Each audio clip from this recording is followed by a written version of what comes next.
The most influential team in basketball for over the last decade has undoubtedly been the Golden State Warriors. And that is simply due to one man, Steph Curry. When you look at their run with Steph Curry and the reign the Warriors had over the NBA, there was no team better. He revolutionized what it meant to take that three-point shot and change the game as we've seen it forever. Now NBA teams are shooting more threes than ever. If anything, he was the foundation for what the NBA now today has become. But, like anything else in life, all good things eventually come to an end. And, this season for the Warriors is simply that. We are slowly now seeing the decline of the Golden State Warriors. Coming off, the start of this NBA season, the Warriors were a big surprise. I don't think really anybody expected them to really be that good coming out of the gate, but they were. They started out the season at 1.12-3. They were one of the most hottest teams in the NBA. They had a unique style of play with their rotation of players, being up to a 13-man rotation, and if anything, what made this team more different than any other Steph Curry-led Warriors team was their ability to shoot even more threes than ever than they've had before on these Steph Curry teams. The addition of Buddy Hield, who is really considered one of the best three-point shooters of this era as well, right behind Steph Curry, I believe, and made threes during this time. He was supposed to technically be that Klay Thompson that the Warriors needed during this time. And as I said, they were off to an amazing start in the NBA season. They played really well and they surprised many people, and people really had to change their perspective on this team, considering them as a possible contender in the Western Conference.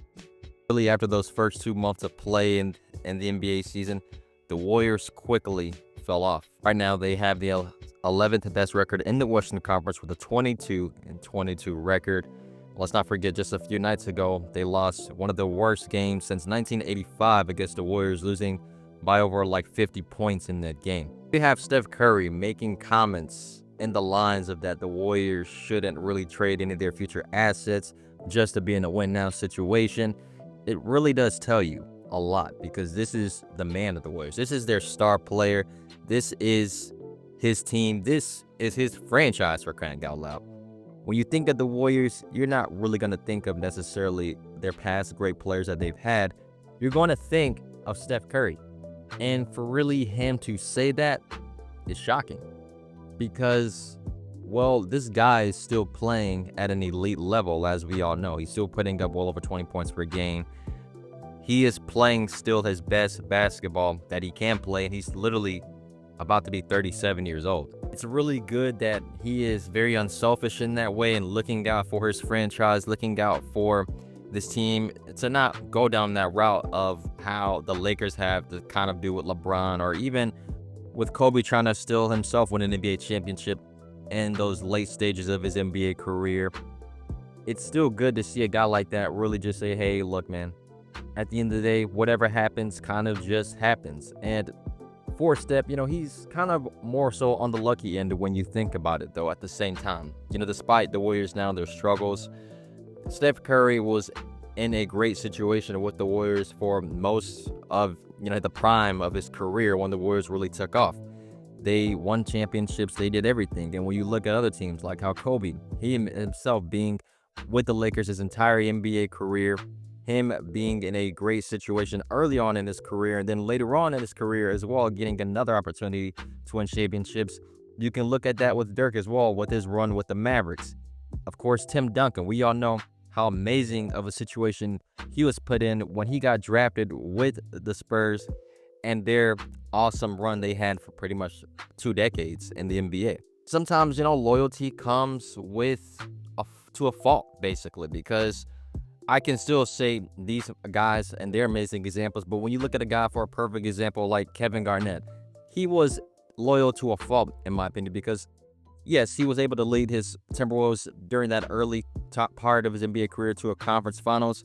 But other than that, that team was mediocre at best for most of his career, and he wasted his prime until he was literally 30 when he was finally traded or whatever to the Boston Celtics to help them win an NBA championship.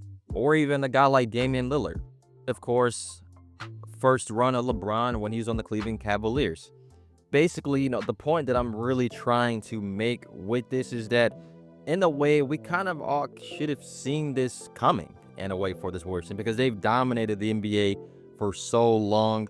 And I get it, Steph Curry is still the top player in the league, but the guy has already established himself as one of the greatest players to ever play this game of basketball. He's won 4 NBA championships. I mean, you can really just about have a debate on who is the greatest point guard of all time, and Steph Curry or Magic Johnson. So look, I just want to give you the perspective as well that Steph Curry, he is turning 37 years old in March.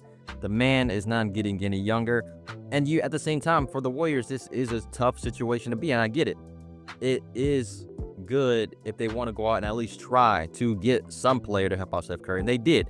They did try to get Dennis Schroeder because Dennis Schroeder at the time when he was on the Brooklyn Nets, he was playing really, really good. But we all know now that that was kind of just a fluke because on this Warriors team, he was nothing compared to that player he was during that time when he was with the Brooklyn Nets. There been reports of them possibly trying to go out and get a Nikola Vucevic or even a Zach LaVine because we all know the Bulls are trying to rebuild this team and trying to get rid of those guys. We don't really know what's going to happen yet in that way, but at the same time, like I said, it's just easy though to look at it still from both perspectives of, okay, we still have to look out for the future and what this team could be, or we can also, of course, think about the now with what we do with Steph Curry, and we know how some of those situations have turned out for some teams. For a perfect example is the Clippers. At the time, when they traded for Paul George, we all know that in that trade, they gave away so many lottery picks to the Thunder, so many lottery picks. And on top of that, Shea Gilgeous-Alexander at the time, who we didn't know that he's going to turn out to be that player who he is now today. But still, looking at that, sometimes those risks aren't worth the reward. Even now with the Lakers, with LeBron James and him trying to push out to get this roster to be better, I get it. You're only on a limited time with LeBron still being the player who he is. For Steph Curry, I think the Warriors still in a way kind of just deserve to at least try for the sake of him because of what all he's been able to do for that franchise. He's literally made the Warriors today the most valuable basketball team in all of America, in the world.